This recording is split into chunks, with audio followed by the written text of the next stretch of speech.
Misy olo manan-kaja anankiray manasa ny tongotrao. Inona no mety ho hevitra izany? Anasako anao ny hamalinan'izany fanontaniana izany ao anatin'ity fandarana universeny ity ary dia ho teny Andriamanitra isika hatakatra ny hevitra izany.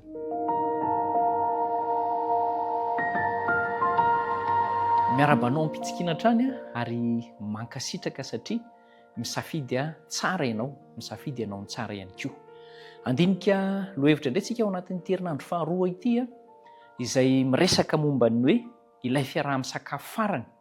Inona ny hevitra fonosin'izany ao amin'ny tontolo-kevitra ilay hoe ireo farany teo amin'ny fiainan'i Jesosy, izany hoe ireo vanim-potoana faraparany teo amin'ny fiainan'i Jesosy. Manasa anao aloha andeha hiaray vavaka isika. Tompo Andriamanitra, misaotra indrindra ny amin'ny fahasoavanao, ny fahatsaranao.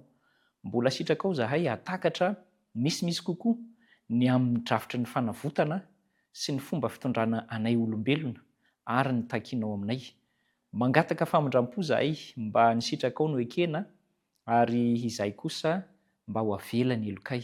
Dia ianao no hombanay hatrany amin'izao fiarahana mandinika ny soratra masina izao, amin'ny anaran'i Jesosy no angatahana izany. Amen. Ilay fanontaniana izay mipetraka hoe misy olona malaza anankiray na olona ambony anankiray manasa ny tongotrao, inona no hevitra izany? Raha amin'ny fomba andavanandro dia samy manasa ny tongony. Izay no mahavantana ny olona satria ny varitry ny tongotra izany dia ianao ny tompony, ny tongotrao izany dia ianao ihany manasa azy, izaho ihany manasa ny tongotro. Dia amin'ny fotoana fandroana na fisasana, fidiovana isika no manao an'izay. Fa aleo sary an-tsaina tokoa hoe olon-kafa no ampanaovina azy, mety hisy antony hafa angamba mahatonga antsika ho amin'izay mety hoe noho ny aretina na ny tsy fahasalamana dia mety ho izay no zavatra miseho.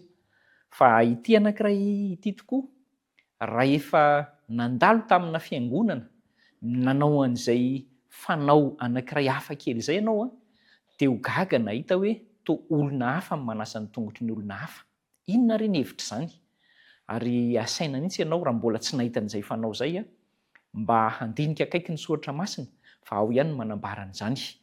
Raha taty amin'ny 2000 taona, tany amin'ny 2000 taona lasa tany any tamin'ny andro Jesosy Kristy dia nametraka an'io fomba io izy. Nasainy nomanina aloha ny toerana hoe homany ny efitrano anankiray fa ao isika no hiaraka amin'ny sakafo. Ary io dia ilay sakafo hariva izay fotoana malaza ny aloha indrindra nanombohana ny mpamonjy teo amin'ny hazo fijaliana. Nasaina nomanina ny toerana ary tena voahomana tokoa ilay toerana andraisana ny Jesosy Kristy sy ny mpianany.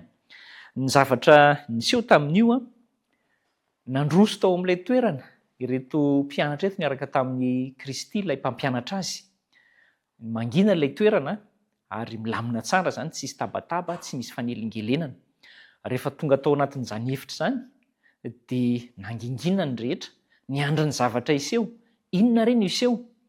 Fa samy naka toerana nipetraka tamin'izay napetipety azy ny tsirairay avy tamin'ireo mpianatra Kristy. Dia ny fampiandry izany. Raha ny tokony ho izy rehefa miditra amina toerana anankiray izany, ny fomba tamin'izany fotoana izany dia misy ny manasa tongotra. Ny mpanompo no mandeha manasa ny tongotra ireo izay olona miditra ho vahiny. Fa teto tsy nisy izany hoe iza ny mpanompo eto.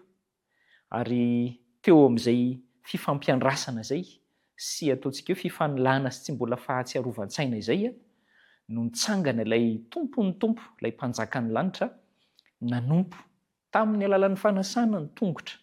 Ary tsy tongotra mpianatra iray ihany dia hoe iny ny ohatra dia arahanareo, fa ny mpianatra rehetra tsirairay dia nosasana tongotra.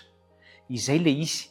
Ary misy dikany lehibe satria ny mpianatra anankiray dia tohina sady gaga hoe iny dia ataonao mpampianatra, ianao olon-dehibe nefa manao izay tsy tokony ho atao. Misy lesona homanin'ny Kristy ho antsika, iarahantsika mandinika amin'ity herinandro iarahana ity, manasa anao hoe inona ny hevitra izany? Fa ny tena heviny dia ny fitiavan'ny Kristy izay nasehony ho aso anao. Anampy antsika izy hatakarana an'izany, andahointsika mbavaka ny zavatra voaraintsika aloha. Tompo, zava-dehibe ny anoronao fa tena nisy izany fitaom-pivavahana fifanasany tongotra izany ary ianao mihitsy no nametraka azy. Ampio ary izay hatakatra mandritra ny fiarahana fa tena mbola mitoy izany ankehitriny ary napetraka ao mihitsy ho fahatserovana. Ny heviny kosa nefa ny lalina indrindra izay mbola ho takarinay amin'ny alalan'ny fampahafantaranao sy ny soratra masina dia hitondranay ho amin'izany ianao. Amin'ny anaran'i Jesosy no angatanay izany vavaka izany. Amen.